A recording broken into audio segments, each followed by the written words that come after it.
प्यारे विद्यार्थियों, आपका स्वागत है अपने इस YouTube चैनल पर। आज हम चर्चा करेंगे बीएससी थर्ड ईयर का ये टॉपिक है।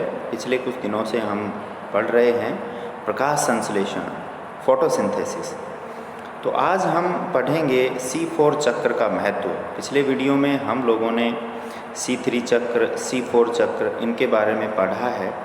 आज हम C4 चक्र के महत्व के बारे में जानेंगे पहले, उसके बाद C3 और C4 चक्र में अंतर, C3 और C4 पादपों के बारे में हम अध्ययन करेंगे।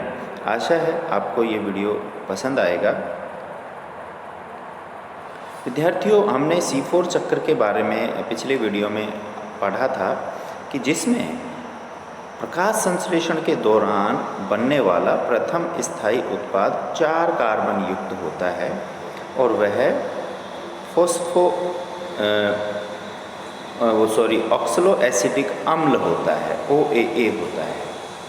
तो आज हम जानेंगे कि किस प्रकार से ये जो पादप हैं या यह जो चक्र है इसका क्या महत्व है।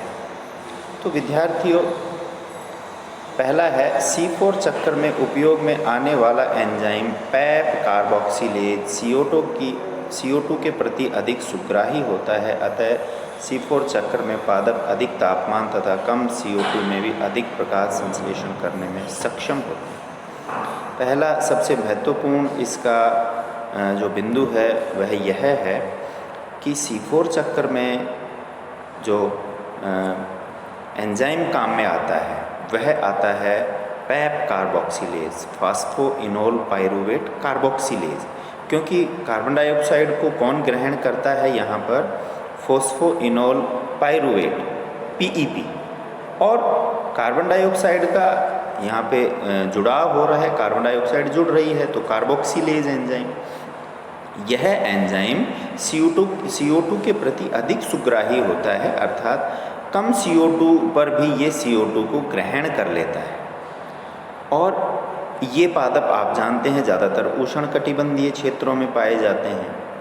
तो C4 चक्र में अधिक प्रकाश संश्लेषण उत्पाद निर्मित होते हैं। ये C4 चक्र का महत्वपूर्ण और बहुत ही बड़ा सिग्निफिकेंस है, महत्व है। हम आगे पढ़ेंगे भी कि C3 और C4 पादपों में C4 पादप प्रकाश संश्लेषण के लिए अधिक दक्ष होते हैं। तो पहला महत्व ये हो गया। दूसरा है C4 पौधे अधिक प्रकाश संश्लेषण करने के कारण विपरीत परिस्थितियों में आसानी से रह सकते हैं, इसलिए कुछ पादप प्रभावी खरपतवार के रूप में विकसित हो गए हैं। उदाहरण है चिनोपोडियम, सालसोला, एमेरेंथस आदि। जैसा कि हमने चर्चा की कि C4 जो पादप हैं वो प्रकाश संश्लेषण अधिक कर सकते हैं, अधिक उत्पाद उनमें बनते हैं, इसलिए वो विपरीत परिस्थितियों में भी आसानी से रह सकते हैं। तभी तो ये मरुस्थल में, उष्णकटिबंधीय क्षेत्रों में रह सकते हैं और इसी कारण से ये खरपतवार के रूप में भी पनप जाते हैं, जैसे चिनोपोडियम है, एमेरेंथस। तीसरा, इन पौधों के द्वारा RUBP को अधिक CO2 प्रदान की जाती है। विद्यार्थियों, हमेशा याद रखना C4 पादपों में C3 और C4 दोनों चक्र पाए जाते हैं। ऐसा नहीं है कि C4 पादपों में केवल C4 चक्र पाया जाता है, नहीं, C3 चक्र भी पाया जाएगा। यानी शर्करा, ग्लूकोज का निर्माण तो C3 चक्र के द्वारा ही होता है। और हमने वहाँ पे देखा था कि C4 पादपों के द्वारा कार्बन डाइऑक्साइड जो है वह RUBP को प्रदान की जाएगी। यानी राइबुलोज 1,5-बाइफॉस्फेट जो होता है उसको कार्बन डाइऑक्साइड प्रदान की जाती है। देखिए, हमने ये इस प्रकार से मैं आपको एक बार दिखाना चाहता हूँ कि किस प्रकार से C4 चक्र के दौरान हमने पढ़ा था।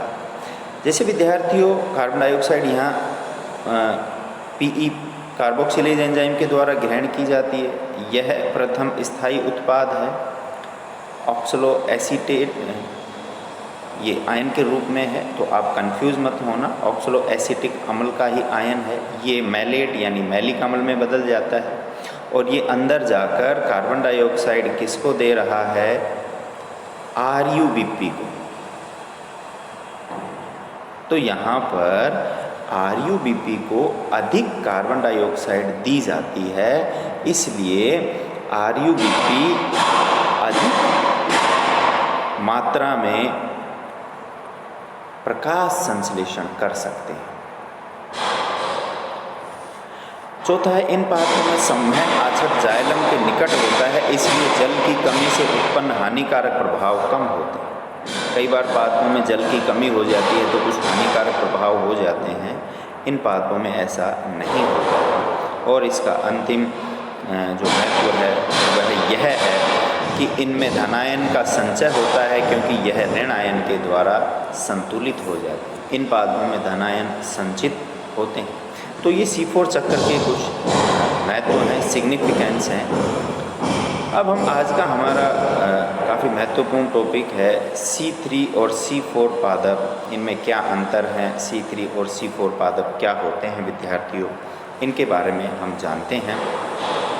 आप अपने मोबाइल की स्क्रीन पर देख सकते हो, अपने लेफ़्ट हैंड साइड पर ये C3 पादप हैं, जिसमें गेहूँ है, सोयाबीन है, आलू है, राइस है। हमने चर्चा की थी कि पोएसी कुल के कुछ पादप C4 होते हैं। हमेशा याद रखना, गेहूं और चावल C4 पादप नहीं है। गेहूं और चावल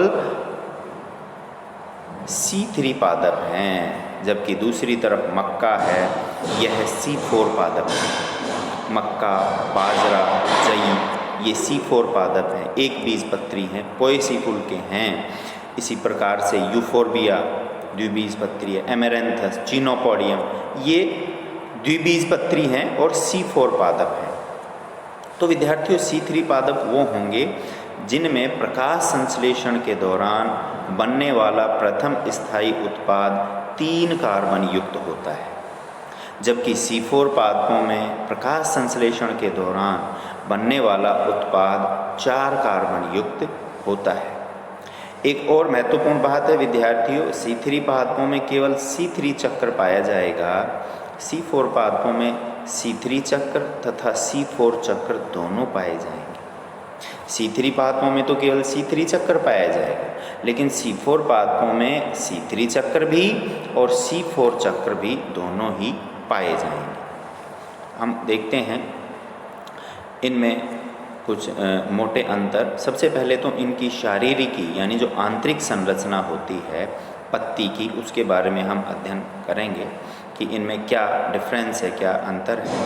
C3 पौधे सभी प्रकार की जलवायु में पाए जाते हैं, जबकि C4 पादप उष्ण कटिबंधीय ट्रॉपिकल और उपोष्ण कटिबंधीय सब ट्रॉपिकल जलवायु में पाए जाते हैं। C3 पादपों में पत्तियों में क्रेंज शारीरिकी, क्रेंज एनाटॉमी नहीं पाई जाती है, जबकि C4 पादपों में क्रेंज एनाटॉमी पाई जाती है। इस प्रकार से देखो, C4 पादपों में ये जाइलम और फ्लोएम है, वेन है यानी शिराएं हैं, इनके चारों तरफ पूल आच्छद यानी बंडल शीत की कोशिकाएं एक ताज के रूप में, क्राउन के रूप में, मालाकार रूप में पाई जा रही हैं। यह क्रेंज शारीरिकी है, जबकि यहाँ पर इस प्रकार की संरचना नहीं है। संवहन बंडल के चारों ओर से हरित लवक रहित मृदुतकीय पूलाच्छद से घिरा होता है। ये C3 पादपों में जो संवहन बंडल चारों ओर से है वह हरित लवक रहित मृदुतकीय पूलाच्छद से घिरा होता है। यानी जो C3 पादपों में पूलाच्छद जो होंगे, संवहन पूल आच्छद या बंडल शीत कोशिकाएं होंगी, उनमें हरित लवक नहीं पाया जाता है, जबकि यहाँ C4 पादपों में संवहन बंडल चारों ओर से हरित लवक युक्त मृदुतकीय पूलाच्छद से घिरा रहता है। यानी यहाँ पर इस पूलाच्छद ऊतक में तो हरित लवक पाया जाएगा, यहाँ हरित लवक नहीं पाया जा रहा। आप देख पा रहे हो इन कोशिकाओं के किनारे किनारे पर ये हरित लवक है, यहाँ पर है ही नहीं हरित लवक। महत्वपूर्ण बात, C3 पादपों में हरित लवक एक ही प्रकार के होते हैं, जबकि C4 पादपों में हरित लवक 2 प्रकार के होते हैं। पर्णमध्योतक की कोशिकाओं में तो सामान्य हरित लवक पाए जाएंगे, जिनमें ग्रेना पाया जाएगा। लेकिन पूलाछद की कोशिकाओं में बड़े आकार के और ग्रेना विहीन हरित लवक उपस्थित होते हैं। C4 पादपों में जो पूलाछद की कोशिकाएं हैं, इनमें जो हरित लवक पाए जाएंगे वो ग्रेनाहीन होंगे, ग्रेना रहित होंगे, जबकि और कोशिकाएं हैं उनमें ग्रेना युक्त हरित लवक पाए जाते हैं। इस प्रकार से C4 पादपों में हरित लवक दो रूपों में पाए जाते हैं। इसे हरित लवक द्विरूपता कहते हैं, क्लोरोप्लास्ट बाइमॉर्फिज्म कहते हैं। इसके अलावा कुछ और अंतर भी हम पढ़ेंगे। उससे पहले हम C3 और C4 पथ C3 और C4 चक्र में कुछ अंतर पढ़ लेते हैं। जैसे C3 पादपों में CO2 का स्थिरीकरण एक बार होता है, C4 पथ में CO2 का स्थिरीकरण 2 बार होता है। पहला कब? पर्णमध्योतक तथा पूलाछद कोशिकाओं में क्रमशः ऑक्सलोएसिटिक अम्ल तथा 3-फॉस्फोग्लिसरिक अम्ल बनता है। यानी C3 पथ में कार्बन डाइऑक्साइड का स्थिरीकरण एक बार होगा, जबकि C4 पथ में 2 बार होता है। देखिए किस प्रकार से यह C3 चक्र है, इसमें तो कार्बन डाइऑक्साइड का स्थिरीकरण यहीं होगा, जबकि C4 चक्र में C3 चक्र तो पाया ही जाएगा, उसके साथ साथ ये भी पाया जाएगा। तो कार्बन डाइऑक्साइड यहाँ भी स्थिरीकृत हो रही है और यहाँ भी होती है। C3 पथ में C3 चक्कर में कार्बन डाइऑक्साइड का ग्राही RuBP यानी राइबोलोज 1,5 बाइफॉस्फेट करता है, जबकि यहाँ पर PEP फॉस्फोइनोल पायरुविक अम्ल ग्रहण करता है। C3 चक्कर में सबसे पहला उत्पाद 3-फॉस्फोग्लिसरिक अम्ल 3 कार्बन वाला होता है, जबकि यहाँ ऑक्सलोएसिटिक अम्ल 4 कार्बन वाला होता है। इसी कारण से इनको C3 चक्र और C4 चक्र, और जिन पादपों में ये पाए जाएंगे वो C3 पादप और C4 पादप कहते हैं। अगला है C3 चक्कर में जो C3 पादप होते हैं, ये वायुमंडल से अपेक्षाकृत कम CO2 ग्रहण करते हैं। यानी ये पादप जो होते हैं वो वायुमंडल से कम CO2 ग्रहण करते हैं और C4 अधिक CO2 ग्रहण करते हैं। C3 चक्कर में संतुलन तीव्रता बिंदु CO2 की अधिक सांद्रता लगभग 50 से 100 ppm पर होता है, जबकि इसमें 0 से 10 पर होता है। C3 पथ में उपयुक्त तापमान 20 से 25 डिग्री सेंटीग्रेड होता है, इसके लिए 30 से 45 होता है। अगला अंतर बहुत महत्वपूर्ण है। C3 पथ यानी C3 पादपों में प्रकाश श्वसन फोटो रेस्पायरेशन होता है, फॉस्फोग्लाइकोलेट बनता है। C4 पथ में C4 पादपों में प्रकाश श्वसन नहीं होता। विद्यार्थियों, हम पढ़ेंगे अगला टॉपिक प्रकाश श्वसन फोटो रेस्पायरेशन। तो प्रकाश श्वसन क्या होता है? प्रकाश की उपस्थिति में जब खाद्य पदार्थों का ऑक्सीकरण होता है तो वह प्रकाश श्वसन होता है, और यह घटना हरित लवक में होती है। इस घटना में चूंकि खाद्य पदार्थों का ऑक्सीकरण हो रहा है तो ATP तो काम में आ जाता है, लेकिन ऊर्जा की प्राप्ति नहीं होती। तो C3 पादपों में यह होता है, जिसके कारण से प्रकाश संश्लेषण कम हो जाती है। प्रकाश संश्लेषण की जो उत्पाद होते हैं वो कम हो जाते हैं, जबकि C4 पथ में प्रकाश शोषण नहीं पाया जाता। इस कारण से प्रकाश संश्लेषण की दर बढ़ जाती है। ये बहुत ही मोटा अंतर है। इसके बाद C3 पादपों में या C3 पथ में ऑक्सीजन प्रकाश संश्लेषण के लिए अवरोधक का कार्य करती है, क्योंकि यहाँ पर प्रकाश श्वसन होता है। यहाँ पर ऑक्सीजन प्रकाश संश्लेषण अवरोधक का काम नहीं करती, क्योंकि प्रकाश श्वसन नहीं होता। प्रकाश श्वसन के लिए ऑक्सीजन आवश्यक होती है। C3 चक्र में एंजाइम रूबिस्को होता है, राइबोलोज 1,5-बाइफॉस्फेट कार्बोक्सिलेज, जबकि यहाँ PEP carboxylase phosphoenolpyruvate carboxylase enzyme होता है। इनकी उत्पादकता कम होती है। C3 पादप विद्यार्थियों कम प्रकाश संश्लेषण करते हैं, इनकी प्रकाश संश्लेषण की दर कम होती है। C4 पादपों की प्रकाश संश्लेषण की दर अधिक होती है। इसके उदाहरण हैं आलू, टमाटर, हमने पिछले भी गेहूँ, चावल, एमेरेंथस, एमेरेंथस में तो C4 पाया जाएगा, ये है। जबकि मक्का, घास, चौलाई, है ना, एमेरेंथस जो है वो C4 पादपों के उदाहरण हैं। एक बात और मैं अभी आपको कहना चाहता हूँ कि C3 चक्र और C4 चक्र, इनमें अंतर तथा C3 पादप और C4 पादप में अंतर काफ़ी हद तक समान होते हैं। यानी जिन पादपों में C3 चक्र पाया जाएगा वो C3 पादप होंगे, और जिन पादपों में ये दोनों चक्र पाए जाएंगे वो C4 पादप होंगे। C3 चक्र केवल C3 पादपों में केवल C3 चक्र पाया जाएगा विद्यार्थियों, लेकिन C4 पादपों में C3 चक्र तो पाया ही जाएगा, उसके साथ साथ उसके अलावा C4 चक्र भी पाया जाता है। C3 चक्र में तो बनने वाला उत्पाद 3 कार्बन युक्त होगा, जबकि C4 चक्र में 4 कार्बन युक्त होता है। ये C4 चक्र का डायग्राम था जो हम पढ़ चुके हैं। अब हम बात करते हैं C3 पादप और C4 पादपों में क्या क्या अंतर हो सकते हैं।